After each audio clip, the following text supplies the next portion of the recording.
이런 적이 있으신가요? 지지선과 저항선을 그어두고 돌파가 일어나기를 기다립니다. 가격이 갑자기 저항선을 돌파하는 것을 보고 엄청난 가격 상승에 대비하기 위해 롱 포지션에 들어갑니다. 하지만 갑자기 가격이 반전되어 하락합니다. 트레이딩 관점에서 이러한 일은 많이 일어나고 종종 이러한 일 때문에 당황한 적이 있으실 겁니다. 오늘 영상에서는 다시는 이런 일이 발생하지 않도록 하는 저의 비밀 전략에 대해 알려드리겠습니다. 영상 시작 전에 제 채널은 시작한 지 얼마 안 된 신생 채널입니다. 제가 직접 매매하면서 느끼고 실제로 매매에 대입하면서 사용하기에 좋았던 지표들 위주로 소개해드리고 있고, 하단 더보기 참고하시면 실제로 8개월간 직접 실매매 백테스팅을 통해 검증까지 완료한 지표 또한 무료 배포하고 있습니다. 구독, 좋아요만 눌러주시고 지표 수익률 확인하신 후에 말씀해주시면 무료 배포해드리도록 하겠습니다. 관심 있는 분들은 더보기 보셔서 직접 수익률 확인이라도 해보시길 바라고요. 오늘 영상이 여러분들의 트레이딩에 조금이라도 도움되시길 바랍니다.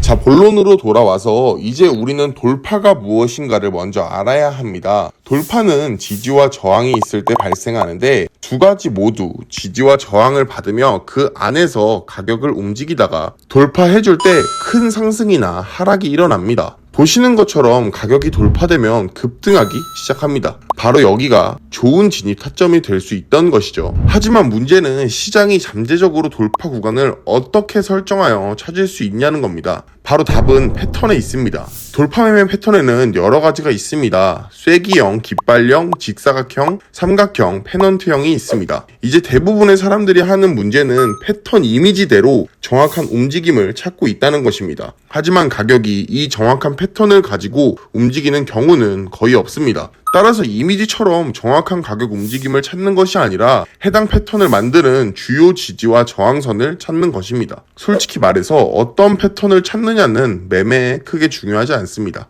여기서 중요한 점은 모든 패턴에는 공통점이 있다는 겁니다. 가격이 두 가지의 중요한 지지와 저항선을 만든 다음에 결국 돌파한다는 것이죠. 예를 보여드리면 우리는 지지와 저항의 여러 핵심 포인트로 보이는 가격 움직임을 볼 수 있습니다. 이러한 핵심 포인트가 많을수록 좋습니다. 이제 지지와 저항의 역할을 해주는 것을 확인했고, 보시는 것처럼 지지선과 저항선을 그어두고 직사각형의 패턴을 만듭니다. 지금까지는 좋았지만 사람들이 흔히 실수하는 지점이 바로 이 지점입니다. 대부분의 사람들은 어느 방향으로든 돌파를 기다립니다. 따라서 가격이 저항선을 돌파하는 것을 본 사람들은 즉시 거래에 진입하지만 알고 보니 이는 잘못된 돌파였고 가격은 반대 방향으로 반전되었습니다. 이런 거래를 하셨다면 상당한 금액의 돈을 잃었을 것이고, 이런 일이 발생하지 않도록 방지하는 방법을 보여드릴 것이고, 가격은 이제 우리가 원하는 방향으로 돌파될 가능성은 더욱 커질 겁니다. 이제 우리가 가장 먼저 알아야 할 것은 바로 모멘텀 캔들입니다. 모멘텀 캔들은 다양한 모습을 보일 수 있지만 일반적으로 몸체가 큰 캔들입니다. 또는 중간 크기 캔들 3개가 모두 같은 방향으로 향합니다. 이 두 가지 형태의 모멘텀 캔들이 우리가 찾아야 하는 모양의 중요한 돌파 캔들입니다. 예를 보여드리겠습니다. 이 예에서는 저점과 고점을 이어보니 지지와 저항이 나타나고 있습니다. 이제 우리는 가격의 돌파를 기다립니다. 제법 큰 크기의 캔들이 형성되고 저항을 깬 모습을 볼 수 있습니다. 문제는 캔들의 윗부분만 터치했기에 이건 모멘텀 캔들로 간주하지 않는다는 점입니다. 이것을 모멘텀 캔들로 간주하려면 몸의 대부분이 저항선을 넘어야 합니다. 이와 같이 또 다른 캔들이 선 외부로 나타날 경우에도 이를 모멘텀 캔들로 볼 수 있습니다. 하지만 아쉽게도 해당 캔들 종가가 되기 전에 음봉 캔들로 변환되면서 이 포지션은 진입하시면 안 됩니다. 다른 예를 하나 더 보여드리겠습니다. 여기 지지선과 저항선을 그어두고 가격은 움직이며 양봉 캔들이 저항선을 돌파합니다. 하지만 몸집이 큰 모멘텀 캔들이 아니기 때문에 아직까지는 진입하지 않고 조금 더 지켜보겠습니다. 두 번째로 캔들이 나타나지만 여전히 아주 작은 캔들입니다. 앞서 말했듯이 몸체가 크거나 작은 양봉 캔들 3개가 있는 경우에만 모멘텀 캔들로 간주합니다. 따라서 우리는 다시 기다립니다. 그런 다음 세 번째 양봉 캔들이 나타나며 이는 아주 좋은 타점이고 이때 우리는 거래에 들어가야 합니다. 이제 발생할 수 있는 세 가지의 예시가 있습니다. 여기서부터 가격이 계속 오르거나 가격이 다시 저항 수준으로 하락하고 반등하거나 또는 가격이 저항선을 돌파한 후에 하락하여 이를 잘못된 돌파로 파악할 수 있겠죠. 그럼 우리는 어떻게 해야 할까요? 하락이 일어날 때까지 기다려야 할까요? 아니면 당장 거래를 시작해야 할까요? 제가 트레이딩 시에 중요하게 여기는 것은 전략을 세우는 거입니다. 전략이 있다면 결과가 어떻든 확률은 제게 유리하게 적용되더라고요. 저는 하락세를 기다리기보다는 이 모멘텀 캔들이 끝날 때 거래를 진입합니다. 그리고 손절가를 앞전에 발생된 저항선의 바로 아래에 설정하겠습니다.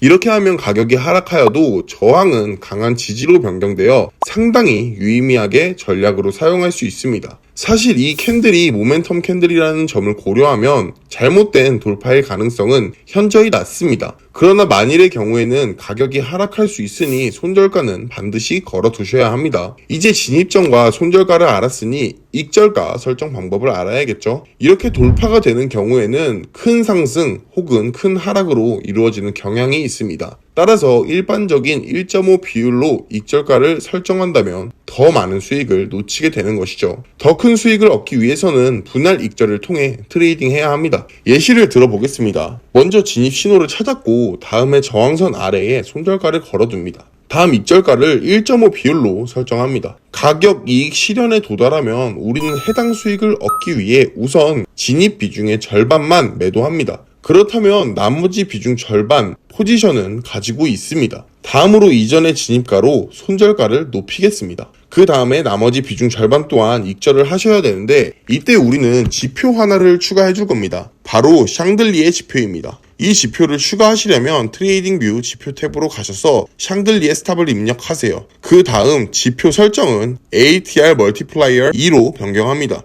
이 지표는 익절 전략을 제공해 줍니다. 지표 사용 방법은 매우 간단해요. 우리는 1.5 비율의 수익을 얻고 비중 절반을 매도했습니다. 그리고 나머지 비중 절반의 경우에는 손절가를 진입가에 설정해 두었죠. 그 다음 나머지 비중 절반의 경우엔 샹들리에 지표의 표시 색상이 변경한다면 거래를 종료하시면 됩니다. 그래서 바로 여기서 우리는 남은 포지션 전부를 매도할 수 있겠죠. 중요한 것은 바로 분할 익절입니다. 보시면 만약 1.5 비율 수익으로 모든 비중을 매도했다면 남은 상승 여력의 수익은 얻지 못했을 겁니다. 또한 하락폭 없이 가격이 곧바로 상승한 것 또한 볼 수 있습니다. 한 가지 예를 더 살펴보겠습니다. 여기서 우리는 지지와 저항을 만들기 좋은 몇 가지 핵심 캔들들을 확인했습니다. 이제 추세선을 설정한 다음에 모멘텀 캔들이 저항을 돌파할 때까지 기다리겠습니다. 캔들 하나가 저항선을 깨기는 했지만 몸체가 크지 않아 양봉 캔들 2개를 더 기다리고 이제 3개의 양봉 캔들이 보이면 거래에 진입합니다. 그 다음 스탑 로스를 저항선 아래에 놓고 익절가를 1.5 비율로 설정합니다. 그 다음 가격이 이익 실현에 도달할 때까지 기다리고 이익 실현에 도달했다면 절반의 비중을 매도합니다. 비중 절반을 매도한 후에는 손절가를 기존의 진입가로 변경한 뒤에 샹들리에 표시기를 켭니다. 그런 다음 샹들리에 표시기가 색상이 변경될 때까지 기다리고 색상이 변경됐다면 우리는 거래를 종료하면 됩니다. 오늘 영상에서는 돌파 매매하는 방법에 대해 몇 가지 비밀 전략을 알려드렸습니다. 영상이 조금이라도 도움되셨기를 바라고요. 도움이 되셨다면 2초만 시간을 내어주셔서 구독과 좋아요 한 번씩 부탁드립니다. 오늘도 영상 끝까지 봐주셔서 감사합니다.